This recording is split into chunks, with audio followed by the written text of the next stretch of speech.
What up, Internet? It's Neil Savage. On the Neil Savage channel, Big Fantasma, whatever you want to call me. So, I want to talk to you today about a situation that I've been observing over time, and I think a lot of people can relate. I think the problem with our society today, anyways, as far as relationships, is people really don't know themselves. So, if you're really not aware of who you are or what's important to you, and you fall into a relationship with someone who doesn't know themselves either, then you guys are really just showing, your best, put your best foot forward. You're showing the best of you in a relationship. Well, inevitably, what happens over time is people start to reveal who they really are. And if you have two people that don't know themselves, then when they realize who they are, they see things in their partner that they don't like, or situations don't work out right because you're not rooted in your own self. Things fall apart.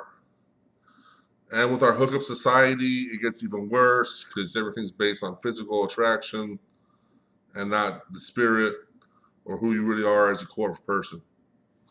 So when I was 16 and I met my future ex-wife, she was 18.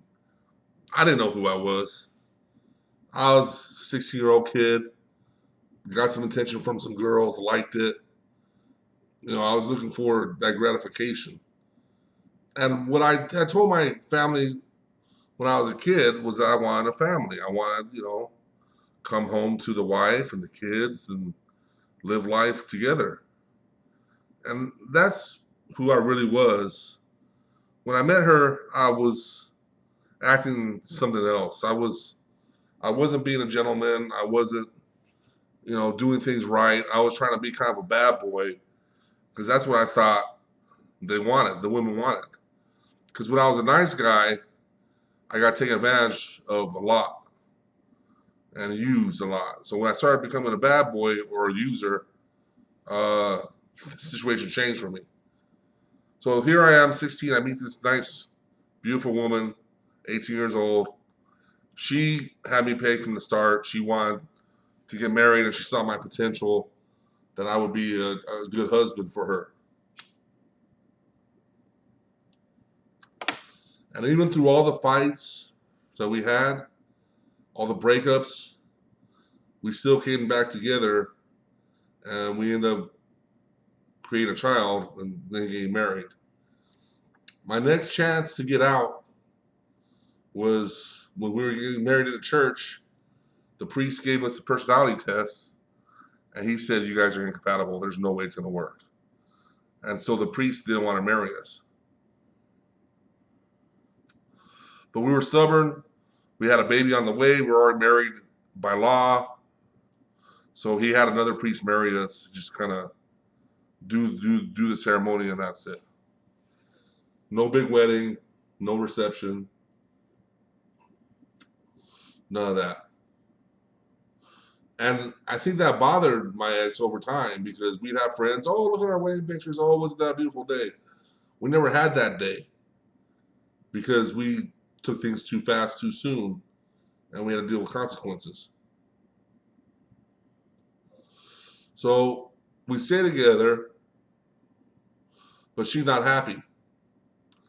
I'm not sure what she was unhappy about because I was working and providing, holding my end up, and she got to stay home with the kids, which is what she said she wanted to do. But I really don't think she knew herself. Because throughout the marriage, she started doing things like going out.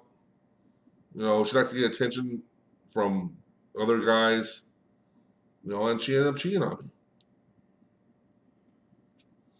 And that was a really hard break to take because it's like I put all my eggs in her basket and she dropped the basket. It's just it was unreliable. It was towards the end of the marriage. I always said this is a one-way marriage. It's either your way or no way.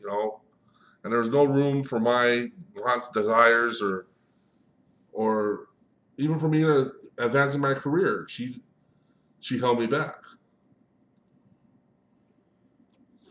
Every travel trip, it was always a big deal. Why you gotta go on travel? Why you gotta do this? I'm sitting here bringing home a paycheck every week to you that you spend the whole paycheck, and you wanna know why I gotta go on travel? It's because my job is making me go. I don't choose to go.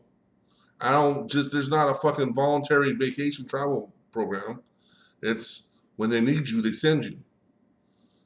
And she never could grasp that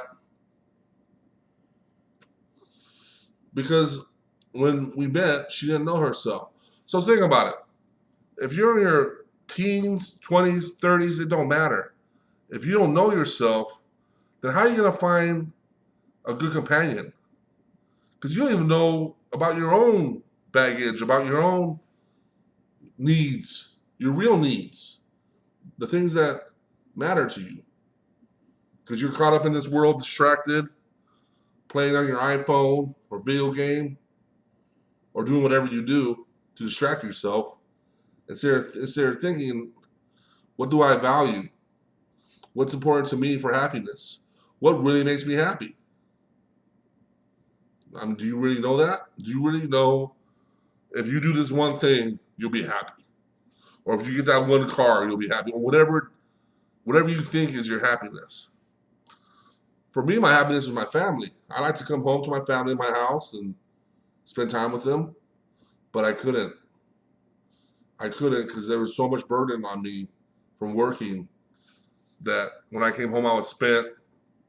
I'd smoke some weed and go to bed, pretty much. And that, my ex used that to alienate my kids from me. She said, "Don't talk to daddy. He's high. Don't listen to what he says." She started undermining me, you know? She wanted to be the boss. She wanted to wear the pants in the relationship.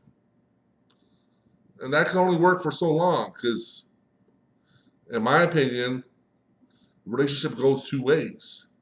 There's give and take, there's compromises. I'll do this for you because it'll make you happy, and I want you to do something for me to make me happy.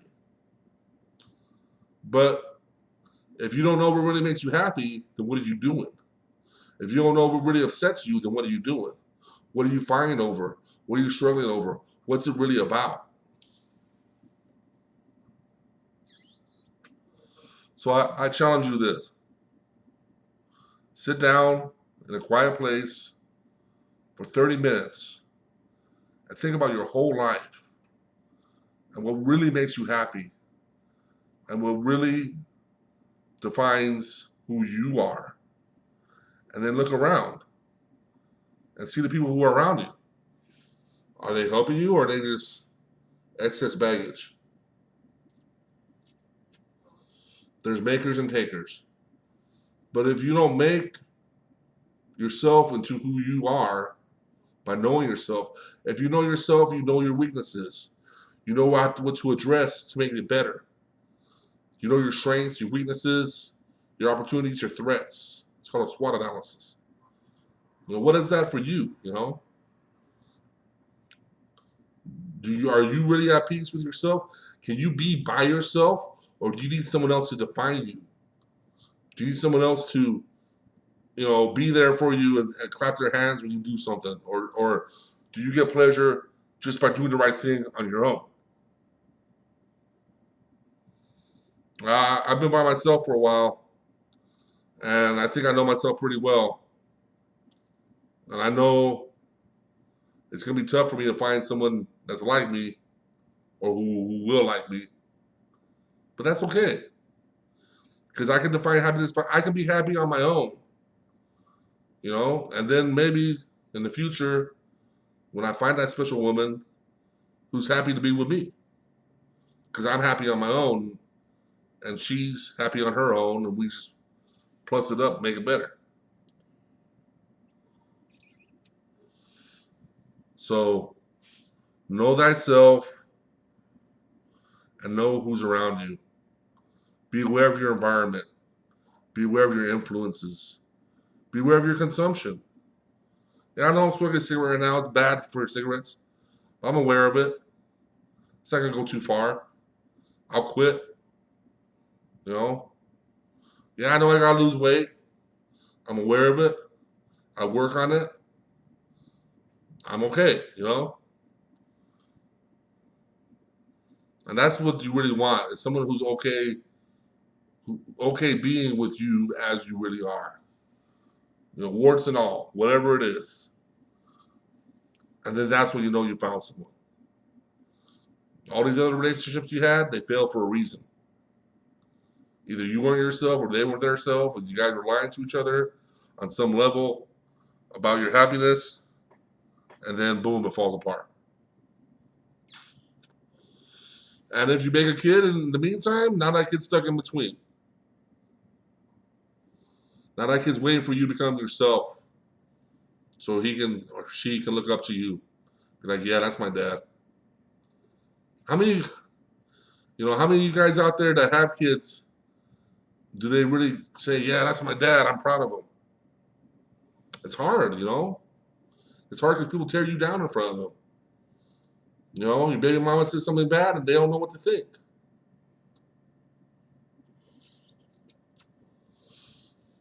So do me a favor. Turn this podcast off, sit down, and ask yourself, who am I? Am I with the right person for who I am? It's a tough question. It's all over, baby. Boom!